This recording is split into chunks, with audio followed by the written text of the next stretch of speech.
नमस्कार, मैं अखिलेश आनंद हूं। अभी एक बड़ी खबर आ रही है जम्मू कश्मीर चुनाव को लेकर। दिल्ली में बीजेपी की बड़ी बैठक हुई है। गृह मंत्री अमित शाह और के घर पर यह अहम बैठक बुलाई गई। जम्मू कश्मीर चुनाव प्रभारी राम माधव और जी किशन रेड्डी वहां मौजूद थे। तो जम्मू कश्मीर चुनाव को लेकर आप देख रहे हैं हलचल किस कदर तेज है। गृह मंत्री अमित शाह के घर पर यह अहम मीटिंग हुई जिसमें चुनाव प्रभारी राम माधव और जी किशन रेड्डी दोनों मौजूद थे। सीधे मैं आपको लिए चलता हूं, नीरज पांडे हमारे साथ जुड़ गए इसी खबर पर और ज्यादा जानकारी अब तक पहुंचाएंगे। नीरज, आज की यह बैठक क्यों महत्वपूर्ण और क्या जानकारी मिल रही है, क्या एजेंडा खास कुछ? देखिए अखिलेश, जम्मू कश्मीर का चुनाव है और चुनाव के दौरान अभी 2 दिन पहले ही जम्मू कश्मीर में दोनों प्रभारी नियुक्त किए गए हैं, राम माधव और जी किशन रेड्डी। और ये पहली मुलाकात है राम माधव और जी किशन रेड्डी की चुनाव प्रभारी बनने के बाद अमित शाह के साथ। तो निश्चित रूप में राज्य की तमाम जो तैयारियां हैं उसको लेकर, राज्य में चुनाव मैदान में किस तरह से जाना है, इन सब विषयों को लेकर ये बैठक है, ये बैठक बुलाई गई है। और इस बैठक में एक और बहुत महत्वपूर्ण बात है, क्योंकि प्रधानमंत्री नरेंद्र मोदी ये कार्यक्रम लगने हैं, वहाँ पे सभाएं होनी हैं, क्या कुछ मुद्दे और रहने हैं।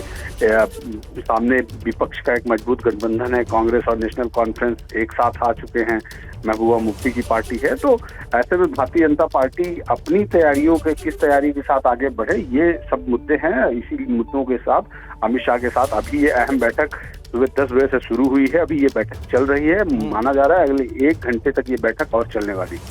चलिए, शुक्रिया इस जानकारी के लिए आपका, नीरज पांडे। और अभी की एक बड़ी खबर आपको बता दें, कल प्रधानमंत्री मोदी की एक बहुत बड़ी मीटिंग कर्मचारी संगठनों के साथ प्रधानमंत्री मोदी मीटिंग करेंगे। इस बैठक में कर्मचारियों के हितों पर चर्चा होगी। पेंशन, एनपीएस समेत अहम मुद्दों पर यह चर्चा संभव है। कर्मचारी संगठनों के साथ प्रधानमंत्री मोदी ये बैठक करने वाले हैं। इस बैठक में कर्मचारियों के हितों पर चर्चा होगी। तो सवाल ये, क्या इससे संबंधित कुछ बड़ा फैसला भी लिया जा सकता है? कर्मचारी संगठनों के साथ प्रधानमंत्री मोदी की यह मीटिंग कई मायनों में खास। आपको बता दें कि कर्मचारियों के हितों से संबंधित बातचीत वहां होनी है। पेंशन से लेकर एनपीएस जैसे अहम मुद्दों पर चर्चा संभव है। तो कल प्रधानमंत्री मोदी इस अहम बैठक में हिस्सा लेने वाले हैं। कर्मचारी संगठनों के नेताओं के साथ प्रधानमंत्री मोदी की यह मुलाकात, और इसमें पेंशन और एनपीएस जैसे मुद्दों को लेकर भी डिस्कशन संभव है। आपको यह बता दें कि दरअसल कल यह बैठक होगी, कर्मचारी संगठन के लोग भी इसमें मौजूद रहेंगे जिनकी प्रधानमंत्री मोदी से मुलाकात भी होनी है। तो कर्मचारियों के हितों से संबंधित कुछ अहम फैसले लिए जा सकते हैं, उसी से संबंधित यह बातचीत होने वाली है। कल यह मुलाकात होगी, कल प्रधानमंत्री आवास पर बातचीत के लिए इन तमाम लोगों को बुलाया गया है। मेरे साथ नीरज पांडे, मेरे सहयोगी, इसी खबर पर मौजूद हैं। नीरज, इस मीटिंग का क्या एजेंडा है, क्या पता चल पा रहा है इस बैठक को लेकर? कुछ और जानकारी अगर मिली हो।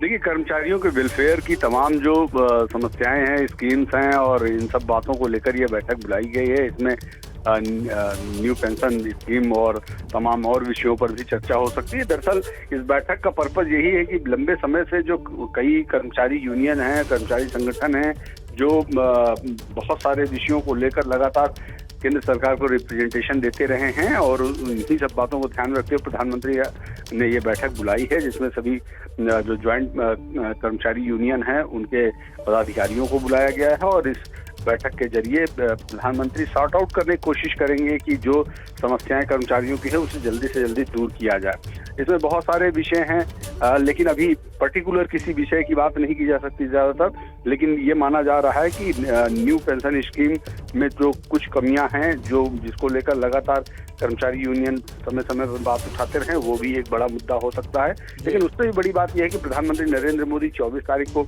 जैसे ही लौटेंगे यूक्रेन के दौरे से, और उसके बाद तुरंत वो काम में जुट जाएंगे और कर्मचारियों के साथ ये मीटिंग करेंगे। तो ये बड़ी बात है। ठीक है नीरज, बहुत बहुत धन्यवाद इस जानकारी के लिए आपका। खबर पर आप नजर बनाकर रखिए। और अब आज की एक और बड़ी खबर दर्शकों तक मैं पहुंचाना चाहूंगा। कोलकाता रेप मर्डर केस पर इस वक्त एक बड़ी खबर आ रही है। पूर्व प्रिंसिपल संदीप घोष से आज भी पूछताछ होगी। इस वक्त सीबीआई दफ्तर में मौजूद हैं संदीप घोष। कल भी संदीप घोष से 13 घंटे पूछताछ हुई थी। संदीप घोष से अब तक 88 घंटे की पूछताछ हो चुकी है और खबर अब यह कि आज भी पूछताछ होनी है। माना यही जा रहा है कि संदीप घोष से जो पूछताछ की जा रही है, कई अहम जानकारियां सीबीआई को मिल रही हैं और इस पूरे मामले में कुछ अहम खुलासे संदीप घोष के जरिए हो सकते हैं। संदीप घोष की जो भूमिका है सवालों के घेरे में, आपको यह भी बता दें कि दरअसल संदीप घोष से जो सवाल पूछे जा रहे हैं तो जवाबों में बहुत ज्यादा विरोधाभास नजर आ रहा है। कुछ मौके ऐसे भी आए हैं, सूत्र हमें बता रहे हैं कि एक ही सवाल के अलग अलग जवाब इस शख्स ने दिए। तो रविकांत के पास में आपको सीधे लिए चलता हूं कोलकाता। रविकांत, आज इस पूरे मामले में वहां से क्या अपडेट और आपके पास है, क्या जानकारी मिल रही है? ये तहकीकात किधर बढ़ती हुई दिख रही है आपको? देखिए, पॉलीग्राफ टेस्ट होना है। अभी ये तय नहीं है कि आज ही पॉलीग्राफ टेस्ट होगा कि नहीं होगा, लेकिन अब जो सीबीआई को नई जानकारी मिलेगी वो पॉलीग्राफ टेस्ट से ही मिलनी है, क्योंकि 73 लोगों से अब तक पूछताछ हो चुकी है। आज भी संदीप घोष को पूछताछ के लिए बुलाया जाएगा। संदीप घोष का जो बयान है उससे सीबीआई की टीम सहमत नहीं है, या कहिए कि उनके गले के नीचे नहीं उतर रही है, क्योंकि कई सारे अन्य बयान और अन्य सबूत साक्ष्य ऐसे हैं जो इनके बयानों से मैच नहीं खा रहे हैं। एक ही मुद्दे पर इनके भी कई अलग अलग तरह के बयान हैं। तो ऐसे में पॉलीग्राफ टेस्ट की ज़रूरत सीबीआई को महसूस हुई, कोर्ट से उसने परमिशन लिया। अब जो पॉलीग्राफ टेस्ट होगा उससे ये सीबीआई तक पहुंच पाएगी कि जो बातें ये कह रहे हैं उसमें कहाँ झूठ बोल रहे हैं, ये पकड़ने की कोशिश करेंगे, क्योंकि सीबीआई के भी एक्सपर्ट होते हैं। साथ ही जो पैरामीटर्स मिलेंगे वो उसको रीड करने की उनकी एक्सपर्टीज़ होती है, वो बता पाएंगे कि अपने पूरे बयानों में ये कहाँ पर झूठ बोल रहे हैं, कहाँ पर ये नर्वस हो रहे हैं। उसके आधार पर फिर उन चीज़ों को पिन पॉइंट करके इनको फिर और इंटीग्रेट किया जाएगा, जिससे कि सही तथ्य तक पहुँच पाएँ और इस मामले से जुड़े और लोगों से भी पूछताछ होनी है। अब तक 73 लोगों से पूछताछ हो चुकी है। काफ़ी कुछ सीबीआई के पास एक फ्रेम बन चुका है, लेकिन अब सीबीआई उनके पास कुछ बिंदु हैं जिनको कि क्लियर करना जरूरी है। उनको क्लियर करने के बाद संभव है कि सीबीआई किसी नतीजे पर पहुंच सके। ठीक है रविकांत, मैं आता हूं आपके पास, आगे भी आपसे हम बातचीत करेंगे, कुछ और जानकारियां आपसे लेंगे। दरअसल कोलकाता रेप मर्डर केस पर एक बहुत बड़ी खबर यह भी है कि सीबीआई ने अब तक 73 लोगों से पूछताछ की है। 73 लोगों से पूछताछ की जा चुकी है, यानी इस मामले की जो तमाम कड़ियां हैं उसे आपस में जोड़कर सीबीआई किसी नतीजे पर पहुंचना चाहती है। जो भी संदिग्ध लग रहा है या जिससे भी सीबीआई को उम्मीद है कि कुछ और पता चल पाएगा, उससे सीबीआई पूछताछ कर रही है। और रविकांत, ये जांच का दायरा किस तरीके से बढ़ता जा रहा है, इसका अंदाजा हम इसी बात से लगा सकते हैं। 73 लोगों से पूछताछ हो चुकी है सीबीआई की। निश्चित रूप से चूंकि सीबीआई जो है वो लगातार इस बात पर काम कर रही है कि इस हत्या के पीछे कोई बड़ा हाथ है, कोई बड़ा रैकेट है, कोई बड़ी बात है, कोई राज है। जो राज सीबीआई को लग रहा है कि संदीप घोष छुपाए हुए हैं और जिसको जानने के लिए सीबीआई अब नई कवायद कर रही है, खासतौर से पॉलीग्राफ टेस्ट फिलहाल किया जाएगा। लेकिन इसमें मामला बड़ा है। सीबीआई को ये ज़रूर लग रहा है ये सिर्फ और सिर्फ संजय रॉय तक सीमित मामला नहीं है, इसके पीछे कोई बड़ा हाथ है, कोई बड़ा साजिश है, रैकेट है। खास तौर से कुछ छुपाने की कोशिश की जा रही है। वो जो चीज़ छुपाई जा रही है वो अपने आप को बचाने के लिए छुपाई जा रही है या किसी बड़े रैकेट को छुपाया जा रहा है, ये सीबीआई को अभी तय करना बाकी है। लेकिन कुछ छुपाया जा रहा है, इसको लेकर के सीबीआई लगभग आश्वस्त है। मतलब रविकांत, ऐसा लग रहा है कि जो इस मामले को लेकर तफ्तीश की जा रही है, जो कोलकाता में लेडी डॉक्टर के साथ दरिंदगी हुई, इसके अलावा भी बहुत कुछ उस हॉस्पिटल में ऐसा हो रहा था जो संदिग्ध है। निश्चित रूप से दो चीजें इसमें सीबीआई को देखनी है। एक तो ये कि संदीप घोष सिर्फ इस हत्या के बाद कहीं अस्पताल का नाम और मेरा नाम, चूंकि मैं प्रिंसिपल हूं इसलिए अपने आप को बचाने के लिए उसने सबूत मिटाए, या फिर कोई रैकेट चल रहा था जिसका वो हिस्सा था, जिसका वो सरगना था, उस पूरे रैकेट को ही छुपाने के लिए उसने सबूत मिटाए। ये फर्क करना अभी बाकी है, क्योंकि इसमें दो सूरतें हो सकती हैं। एक तो ये कि संदीप घोष अपने हॉस्पिटल में हुई किसी वारदात को छुपाने की कोशिश कर रहे हैं, और ये दूसरी चीज हो सकती है कि उस वारदात के पीछे छुपे हुए एक बहुत बड़े रैकेट को छुपाने की कोशिश कर रहे हैं संदीप घोष। संदीप घोष दरअसल क्या कर रहे हैं, क्यों सबूत उन्होंने मिटाया, ये लगभग तय है कि उन्होंने सबूत मिटाए हैं। ठीक है रविकांत, और अपने दर्शकों को मैं ये भी बताना चाहूंगा कि ममता बनर्जी ने दरअसल प्रधानमंत्री मोदी को जो चिट्ठी लिखी थी जिसमें उन्होंने कहा था कि रेप को लेकर कठिन कानून बनाया जाए, उस चिट्ठी पर अब राजनीति तेज है। नकवी ने ममता बनर्जी पर सवाल उठाए हैं, पीड़ितों को न्याय दिलाना आपकी जिम्मेदारी, ये बात कही गई है। तो आप देख रहे हैं इस पूरे मामले का एक दुखद पहलू आप कह सकते हैं कि जमकर सियासत जारी है। न्याय दिलाने की जगह राजनीति क्यों, यह प्रश्न पूछा गया बीजेपी की तरफ से। ममता बनर्जी ने प्रधानमंत्री मोदी के नाम एक चिट्ठी लिखी थी।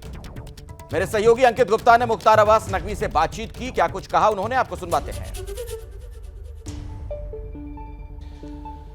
पश्चिम बंगाल में डॉक्टर बिटिया के साथ जिस तरीके से हैवानियत हुई है, उसके बाद में पश्चिम बंगाल सरकार और कोलकाता पुलिस तो सवालों के घेरे में है ही। सुप्रीम कोर्ट ने भी कोलकाता पुलिस और पश्चिम बंगाल के रोल के ऊपर गंभीर सवाल उठाए हैं। मुख्तार अब्बास नकवी साहब हमारे साथ में। सर, जिस तरीके से सुप्रीम कोर्ट में सुनवाई हुई, वहां पर तो पश्चिम बंगाल सरकार और पुलिस कटघरे में खड़ी हो गई है। देखिए, जो वहाँ की मुख्यमंत्री है या जो वहाँ पे उनकी जिसकी सरकार है, उनको जो है वो चिट्ठी लिखने, उसके अलावा प्रोटेस्ट मार्च करने से बेहतर होता है कि वहाँ पर जो गुनहगार हैं उनके खिलाफ बिना समय गंवाए हुए कार्रवाई करनी चाहिए। आपने FIR भी जो है आपने बताया सुप्रीम कोर्ट में इतने दिनों बाद आया। मतलब ये कमाल है, इतनी जघन्य घटना, इतनी जघन्य अपराध, उस पर लिपापोती करने की कोशिश और अपनी नाकामियों को छिपाने के लिए अब पैबंद लगाने की कोशिश हो रही है कि साहब ये जो है वो दूसरों की वजह से हुआ, हम तो जिम्मेदार नहीं हैं। लेकिन सर, ममता बनर्जी आपने भी जिक्र किया चिट्ठी लिख रही हैं, तो चिट्ठी उन्होंने प्रधानमंत्री को लिख दी कि महिलाओं के साथ में घटनाएं रुकने का नाम नहीं ले रही हैं, रोजाना बलात्कार और हत्या ऐसी घटनाएं हो रही हैं, कड़ा कानून बनाया जाए। आप पूरे दुनिया को, देश को ज्ञान देने से बेहतर है कि अपने राज्य में जो जनादेश आपको जनता ने दिया है उसको लोगों का सम्मान करिए, लोगों की सुरक्षा करिए। देश में जो कुछ हो रहा है कोई जस्टिफाई नहीं कर रहा है, वहाँ पर भी कार्रवाई हो रही है, लेकिन आप अपने जो आपको जिम्मेदारी दी है पूरे देश के ठेका लेके आप नहीं बैठे हुए हैं कि आप पूरे देश को बताएंगे कि वहाँ हो रहा है इसलिए हम भी करेंगे। आप जो है वो अपने जो आपको जनता ने जनादेश दिया है उसका सम्मान करिए और जो गुनाहगार हैं उनके खिलाफ कड़े से कड़े कार्रवाई। बनर्जी कह रही हैं, उनके पार्टी के नेता कह रहे हैं बीजेपी राजनीति कर रही है ऐसे मुद्दे पर भी। ये राजनीति है। अरे भाई, इतनी बड़े जघन्य अपराध हुआ, इतनी मतलब इंसानियत को शर्मसार करने वाला इतिहास घटना हुई, उसके बाद आप जो है वो उस पर राजनीति बता रहे हैं। साफ तौर पर ममता बनर्जी सरकार कटघरे में है, उनको जनता का भरोसा जीतना चाहिए, ना कि इस तरीके से बयानबाजी करनी चाहिए, कहना है मुख्तार अब्बास नकवी का। सहयोगी कैमरा पर्सन निखिल रस्तोगी के साथ अंकित गुप्ता, ABP न्यूज़, दिल्ली। और अभी एक बड़ी खबर आ रही है, अरविंद केजरीवाल पर सुप्रीम कोर्ट में सुनवाई टल गई है। अब 5 सितंबर को इस मामले की अगली सुनवाई होनी है। तो उनके जमानत के मामले में आज सुनवाई होनी थी, आज की तारीख दी गई थी, लेकिन सुप्रीम कोर्ट में आज भी ये सुनवाई टल गई, यानी केजरीवाल को राहत मिलती हुई फिलहाल नजर नहीं आ रही है। CBI वाला जो मामला है, इसी मामले में ये सुनवाई हो रही थी, लेकिन अब सुनवाई टल गई है। 5 सितंबर को इस मामले की अगली सुनवाई होनी है। सीधे मैं आपको सुप्रीम कोर्ट लिए चलता हूं निपुण सहगल के पास। निपुण, पूरी जानकारी दीजिए और क्या पता चल पा रहा है वहां से। बिल्कुल, सुप्रीम कोर्ट ने जो है 5 सितंबर तक सुनवाई टाली है। इसका कारण यह है कि केजरीवाल ने 2 याचिकाएं दाखिल कर रखी हैं, एक तो अपनी गिरफ्तारी को चुनौती देते हुए और दूसरा अंतरिम जमानत मांगते हुए। CBI ने कहा कि जो गिरफ्तारी को चुनौती देने वाली याचिका है उसका विरोध करते हुए हमने जवाब दाखिल कर दिया है, दूसरा जवाब अभी तैयार हो रहा है। हालांकि इसका काफी विरोध किया अभिषेक मनु सिंघवी ने, जो पेश हुए थे केजरीवाल की तरफ से, लेकिन कोर्ट ने कहा कि ठीक है, जब जवाब नहीं आया है तो हम सुनवाई को टाल रहे हैं और 5 सितंबर को अगली तारीख रख दी है। यहाँ दर्शकों को ये याद दिलाना जरूरी है कि ED वाला जो मामला है उसमें केजरीवाल अंतरिम जमानत पर हैं। ऐसे में अगर इस मामले में उन्हें अंतरिम जमानत मिलती है या गिरफ्तारी को सुप्रीम कोर्ट गलत पाता है तो उनकी रिहाई का रास्ता साफ हो सकता है। लेकिन फिलहाल ये तय हो गया कि 5 सितंबर तक तो कम से कम उन्हें जेल में रहना ही पड़ेगा। बिल्कुल, तो फिलहाल अरविंद केजरीवाल के लिए राहत नहीं सुप्रीम कोर्ट से, अब 5 सितंबर को जब इस मामले की सुनवाई होगी तो क्या होगा कोर्ट का रुख, ये देखना होगा। निपुण, शुक्रिया आपका इस जानकारी के लिए। यूक्रेन की राजधानी पहुंचे हैं प्रधानमंत्री मोदी और कीव में पीएम मोदी का शानदार स्वागत हुआ है। आपको बता दें कि कीव में जय श्री राम और भारत माता की जय के नारे की गूंज सुनाई पड़ी। दरअसल पोलैंड से पीएम मोदी यूक्रेन पहुंचे, जहां 7 घंटे उनके रुकने का कार्यक्रम है। इस दौरान यूक्रेन के राष्ट्रपति ज़ेलेंस्की से भी मिलेंगे। आप देख सकते हैं इन तस्वीरों में प्रधानमंत्री के स्वागत के लिए भारतीय समुदाय के जो लोग वहां पर हैं बड़ी संख्या में मौजूद। प्रधानमंत्री के साथ सेल्फी खिंचवाते हुए कई लोग नजर आए। कीव में रहने वाले भारतीयों से मिले हैं प्रधानमंत्री मोदी।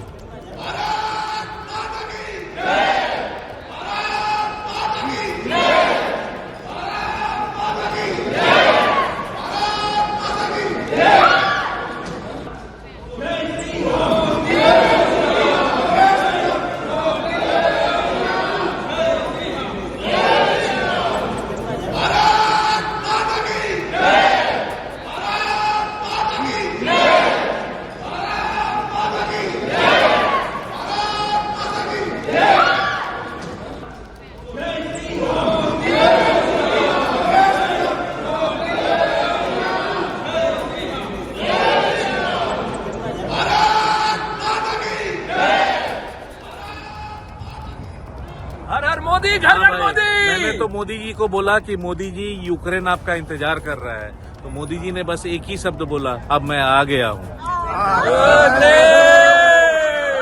और वो कौन लोग हैं जिनसे मोदी जी ने कुछ कहा हो या उन्होंने आपसे कुछ कहा हो? यही कहा है, एक ही जने को कहा है इनको।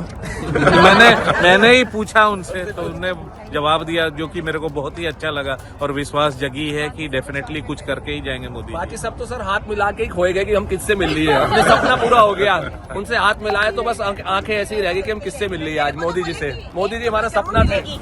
मैंने बोला मोदी जी एक पिक्चर, बोले जरूर मिलेगी एक पिक्चर। मोदी जी ने मुझको आशीर्वाद दिया, मैं बहुत धन्यवाद कि मोदी जी पूरे यूक्रेन आए और होपफुली वॉर खत्म होए। आपने फिर फोटो खिंचवाया? बिल्कुल खिंचवाया। दिखाइए।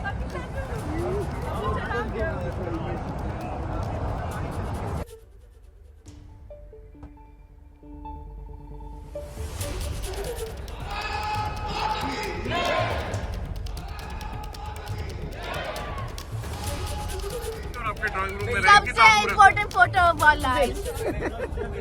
मैं दिल्ली खुशी हो गया मोदी जी से मिलने। और किसी से बातचीत हुई हो? हेलो बोला। हेलो बोला आपको? मोदी जी ने मुझको बहुत बड़ा आशीर्वाद दिया। हाथ मिलाया, हाथ भी मिलाया। पर मोदी जी ने सबको टाइम दिया, सबको मिनिमम अटेंशन दी है। बिल्कुल। तो कुल मिला के जितने भी लोगों से बातचीत हुई उसमें सबसे खास यही रहा कि पीस प्रोसेस को लेकर बात आप ही ने रखी। बिल्कुल बिल्कुल बिल्कुल। मन की इच्छा थी, मैंने बोल दी और मोदी जी ने जवाब दे दिया। इससे बड़ी बात क्या है? नहीं, बस हम लोगों ने तो उनसे आशीर्वाद लिया, हाथ मिलाया, बात हुई, बहुत अच्छा लगा उनका।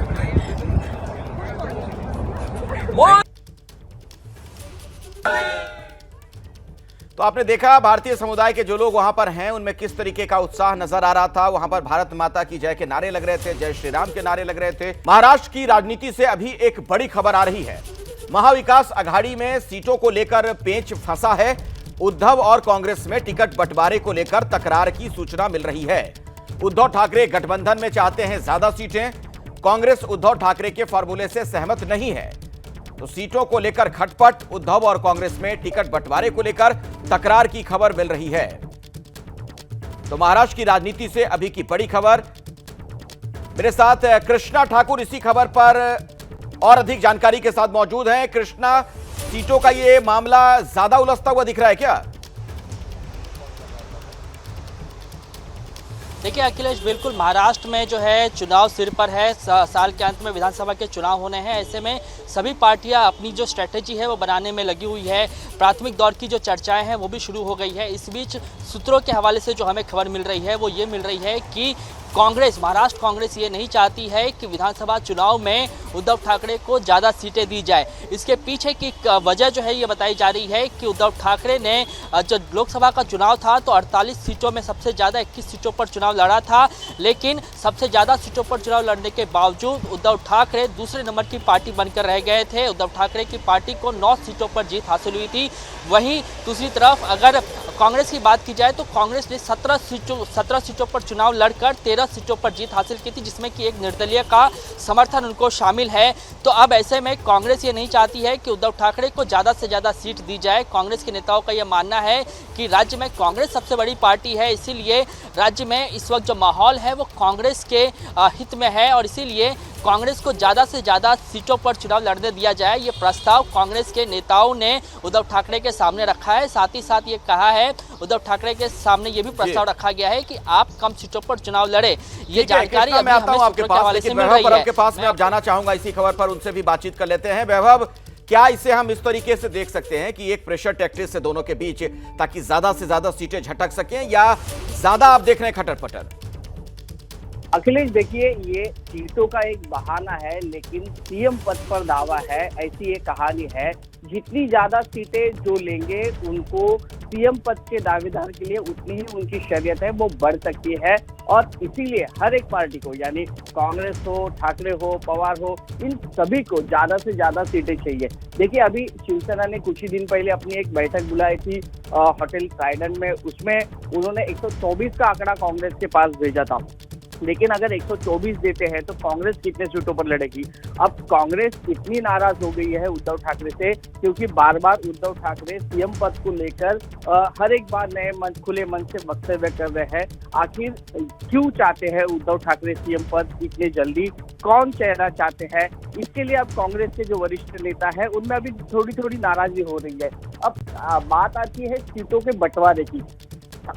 शरद पवार भी 90 सीट चाहते हैं, उद्धव ठाकरे 124 सीट चाहते हैं। तो नाना पटोले ने इससे पहले भी कहा कि कांग्रेस की ताकत अब बढ़ गई है। देखो, लोकसभा चुनाव में शानदार प्रदर्शन के बाद अब एमवीए का आत्मविश्वास है वो काफी दुगना हो गया है, और इसी वजह से अब हर एक पार्टी को ज्यादा से ज्यादा सीट चाहिए। नहीं, एक बात और भी है वैभव, आप जो कह रहे थे बातचीत की शुरुआत में भी कि तीनों दलों को लगता होगा कि जिनके ज्यादा विधायक चुन के आएंगे उनका अब सीएम उनका होगा, इसलिए यह लड़ाई लग रहा है कि ज्यादा बढ़ती दिख रही है। जी बिल्कुल, एकदम सही कहा है आपने, क्योंकि 2024 के चुनाव में सीएम पद को लेकर बार बार उद्धव ठाकरे है वो कांग्रेस को प्रेशर कर रहे हैं, पवार को प्रेशर कर रहे हैं। लेकिन ये बात साफ कह दी है कि चुनाव के बाद, यानी नतीजे आने के बाद ही सीएम पद का चेहरा है वो जाहिर किया जाएगा। लेकिन अभी फिलहाल ताकत आजमा रहे हैं उद्धव ठाकरे, शरद पवार और कांग्रेस। नाना पटोले, मैं आता हूं, दोबारा आपके पास लौटूंगा, लेकिन दरअसल एमवीए में सीटों पर फंसे पेच पर बीजेपी ने भी निशाना साधा है। बीजेपी के नेता है मुख्तार अब्बास नकवी, उन्होंने ये कहा कि एमवीए गठबंधन में कई पेच हैं, तो एमवीए में सीटों पर फंसे पेच पर बीजेपी का यह निशाना।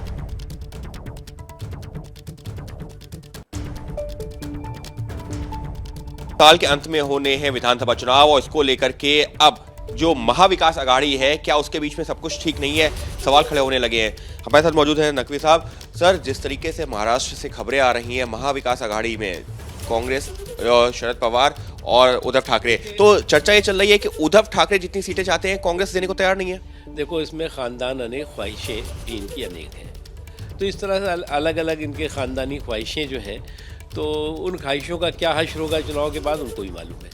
इसलिए जो है वो आज सामंती सियासत का रिवाज नहीं, बल्कि समावेशी सुशासन के मिजाज के साथ जनता जो है वो अपने मताधिकार का इस्तेमाल करेगी। और इसलिए अगर कुछ लोगों को लगता है कि सामंती सियासत का रिवाज ही चलता रहेगा और हमारी जो वहाँ की जो जनता है वो हमारी जागीर है, तो वो उनकी बहुत बड़ी गलतफहमी है। लेकिन सर, चर्चा ये चल रही है कि महाविकास अघाड़ी में इस वजह से ये जो है मतभेद हो रहा है क्योंकि जो लोकसभा चुनाव है वहां पर उद्धव ठाकरे की पार्टी उतना बेहतरीन प्रदर्शन नहीं कर पाई है और कांग्रेस उसी को लेकर के दबाव बना रही है। कुछ नहीं, ये रिश्तेदारी का हिस्सेदारी का झगड़ा है, ये रिश्तेदारों में हिस्सेदारी का झगड़ा है। ये परिवार में जो खटापट होती है ना, तो क्योंकि इनका इसमें कोई कार्यक्रम नहीं है, नीतियाँ नहीं है, केवल एक कार्यक्रम एक नीति। और जो जितने भी इनके खानदानी खिलाड़ी हैं उनकी सबकी एक है कि साहब सत्ता के सिंहासन पे कैसे पहुँचे। सर, इसी से जुड़ा हुआ है बस एक और सवाल है महाराष्ट्र से ही कि जैसे जैसे चुनावों की तारीख नजदीक आ रही है, महाविकास आघाड़ी का यही दावा है कि वो एनडीए को सत्ता से जो है बाहर करेंगे क्योंकि जनता एनडीए के साथ में अब नहीं है। देखिए, ये जनता किसके साथ है, ये तो चुनाव के जब ईवीएम में बंद होंगे जनता का मताधिकार और जनता का जनादेश तो पता लग जाएगा। इसलिए अभी गलतफहमी इनको पाले रहने दीजिए। मुख्तार अब्बास नकवी को आपने सुना, उनकी प्रतिक्रिया, जिस तरीके की लड़ाई एनडीए के अंदर नजर आ रही है। वैभव परव मेरे साथ मुंबई से लगातार जुड़े हुए मेरे सहयोगी। और वैभव, देखिए, सवाल तो ये भी है कि इस गठबंधन के जो तमाम नेता हैं, जो घटक दल के लोग हैं, वो तो बार बार यही कहते हैं कि हमारी लड़ाई संविधान बचाने की है, देश को बचाने की लड़ाई लड़ रहे हैं। लेकिन कुल मिलाकर जो सीटों को लेकर अब हम देख रहे हैं कि आपस में तनातनी, ऐसा लग रहा है कि ये सत्ता की, कुर्सी की ही लड़ाई है ज्यादा। मैं पहले से वही कह रहा हूँ कि पहले दिन से, जब से एमवे की विधानसभा चुनाव एक साथ लड़ने की बात हुई है, सबसे सीएम की खुशी तीनों पार्टियों को दिख रही है। मैं बोलते बोलते रुक गया था कि नाना पटोले ने लोकसभा चुनाव के बाद पहले ही कहा था कि कांग्रेस 150 सीटों पर चुनाव लड़ेगी। अगर कांग्रेस 150 सीटों पर चुनाव लड़ेगी, उद्धव ठाकरे 124 सीटों पर चुनाव लड़ेगी, तो यहाँ पे 225 तो ऐसे ही हो जाते हैं। तो बाकी बचे हुए सीट क्या शरद पवार लड़ने के लिए तैयार है क्या, ये सवाल पहले आता है। अगर उद्धव ठाकरे को 100 से ज्यादा सीट नहीं मिली तो उद्धव ठाकरे की भूमिका क्या रहेगी, इस पर भी अभी सवाल बना हुआ है। क्योंकि कांग्रेस का कहना ऐसा है कि लोकसभा चुनाव में उद्धव ठाकरे के जो भी नतीजे आए वो कांग्रेस के बलबूते पे आए। जो भी दलित मुस्लिम वोट्स मिले हैं वो कांग्रेस के ठाकरे को मिले हैं, क्योंकि ठाकरे की भूमिका ही मूलत से हिंदुत्ववादी है। हिंदुत्ववादी को अगर सेक्युलर वोट मिलते हैं, ये कांग्रेस की जिम्मेदारी है और ये कांग्रेस का विजय है। उसी बहाने से अब देखा जाए तो कांग्रेस आत्मविश्वास इतना दुगना हो गया है कि कांग्रेस अब ठाकरे को कम देखती है। तो इसकी वजह से जो लड़ाई शुरू हो गई है कुर्सी को लेकर, तो उसका ठीक है वैभव, इस पर नजर बना करेंगे डेवलपमेंट पर। कुछ अपडेट हो तो दोबारा मैं आपके पास आऊंगा। अब अगली खबर बदलापुर कांड से जुड़ी हुई बड़ी खबर है। एसआईटी ने दूसरी बच्ची का भी बयान दर्ज कर लिया है। बॉम्बे हाई कोर्ट ने दरअसल पुलिस को फटकार लगाई थी, दूसरी बच्ची के बयान दर्ज न करने पर फटकारा था। स्कूल प्रशासन पर भी पॉक्सो एक्ट के तहत मामला दर्ज किया गया है। तो बॉम्बे हाई कोर्ट ने जिस तरीके से इस मामले में पुलिस को फटकार लगाई थी, उसका साफ तौर पर असर देखने को मिल रहा है। अब एक्शन मोड में है पुलिस। दूसरी बच्ची का बयान भी दर्ज किया गया है, साथ ही स्कूल प्रशासन पर भी पॉक्सो एक्ट के तहत मामला दर्ज किया गया। तो बदलापुर का यह मामला, जिसके बाद आपने देखा था कैसे वहां पर लोगों में जबरदस्त गुस्सा देखने को मिला था, जनता आक्रोशित हुई थी। और अब इस मामले में जमकर राजनीति हो रही है। महाराष्ट्र में आने वाले दिनों में विधानसभा के चुनाव है, उसी के मद्देनजर आप देख रहे हैं सत्ता पक्ष के लोगों, विपक्ष के लोगों एक दूसरे पर जमकर वार पलटवार कर रहे हैं। मुख्यमंत्री एकनाथ शिंदे ने कह दिया था कि यह सब विपक्ष की साजिश है, यह सब जानबूझकर करवाया गया है। यहां पर जो लोग पहुंचे थे प्रदर्शन के लिए वो स्थानीय लोग नहीं थे। जबकि देख रहे हैं आप किस तरीके से वहां विपक्ष के जो नेता हैं, चाहे उद्धव गुट वाली शिवसेना हो, कांग्रेस हो या फिर एनसीपी हो शरद पवार वाली, वो सरकार पर हमले कर रही है। और जम्मू कश्मीर में चुनाव से जुड़ी हुई एक बड़ी खबर आपको बता दें। जम्मू कश्मीर चुनाव पर कांग्रेस स्क्रीनिंग कमेटी की बैठक जारी है।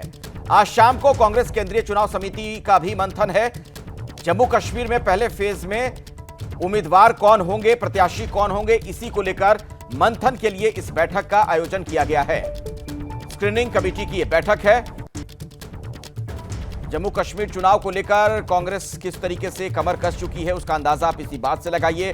राहुल गांधी भी मिशन कश्मीर पर पहुंचे थे, वहां पर कार्यकर्ताओं को उन्होंने संबोधित किया था। आज शाम को कांग्रेस केंद्रीय चुनाव समिति की बैठक है, जिसमें पहले फेज की सीटों के उम्मीदवारों पर चर्चा होगी कि कौन कौन से हमारे प्रत्याशी हो सकते हैं, उनके नाम को लेकर बातचीत होगी इस बैठक में। आइए जैनेंद्र से इसी खबर पर कुछ और जानकारी लेते हैं। जैनेंद्र। बिल्कुल अखिलेश, जम्मू कश्मीर में पहले चरण की जो 24 सीटें, उनमें करीब 10 सीटें गठबंधन के तहत कांग्रेस को मिल सकती हैं और उन्हीं 10 सीटों पर उम्मीदवारों पर मुहर लगाने के लिए आज शाम को कांग्रेस की केंद्रीय चुनाव समिति की बैठक है 3:30 बजे। उसके पहले स्क्रीनिंग कमेटी जो उम्मीदवारों की छटनी करती है, उसकी बैठक फिलहाल दिल्ली में चल रही है, जिसमें कि स्क्रीनिंग कमेटी के सभी सदस्य जम्मू कश्मीर के जो है वो और इसके अलावा प्रभारी प्रदेश अध्यक्ष आदि मौजूद हैं। तो तकरीबन पहले चरण की 24 में से 10 सीटें कांग्रेस लड़ सकती है और उन्हीं 10 सीटों पर उम्मीदवारों पर आज मुहर लग जाएगी। और संभव है कि आज कांग्रेस की जम्मू कश्मीर को लेकर पहली लिस्ट भी जारी हो जाए, क्योंकि अब नामांकन की आखिरी तारीख जो है वो बिल्कुल पास में है। तो कांग्रेस बिल्कुल भी समय अब और ज्यादा नहीं लेगी और पहली सूची कांग्रेस की जम्मू कश्मीर को लेकर जल्द आ सकती है। अखिलेश, धन्यवाद इस जानकारी के लिए जैनेंद्र आपका। तो एक बड़ी जानकारी जैनेंद्र ने यह भी दी कि आज शाम तक हो सकता है कि पहली लिस्ट भी कांग्रेस की आ जाए। उधर दिल्ली के कोचिंग सेंटर हादसे पर भी एक बड़ा अपडेट है। गिरफ्तार बिल्डिंग मालिकों को बड़ा झटका लगा है। राउस एवेन्यू कोर्ट ने जमानत याचिका खारिज की है।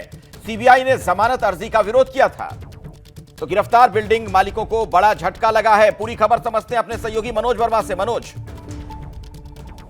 जी बिल्कुल, देखिए आपको बताना चाहेंगे कि जमानत याचिका जो थी वो बिल्डिंग मालिकों की आज राउस एवेन्यू कोर्ट में लगी हुई थी, लेकिन जैसे ही ये मामला शुरू हुआ और जो बिल्डिंग मालिकों के वकील थे उन्होंने कोर्ट से आग्रह किया कि इनको जमानत दी जाए, लेकिन सीबीआई के वकील भी वहां पर मौजूद थे और उन्होंने जमानत अर्जी को खारिज किया और ये कहा कि क्योंकि अभी जो मामला है वो इनिशियल स्टेज पर है, अभी इन्वेस्टिगेशन चल रही है, लिहाजा जो ये मालिक है इनको जमानत ना दी जाए, इससे केस पर असर पड़ सकता है। तो कोर्ट ने सीबीआई की बात को मानते हुए जमानत याचिका को खारिज कर दिया है। मनोज, इनकी किस तरह की भूमिका पाई गई है, क्या इन पर आरोप लग रहा है?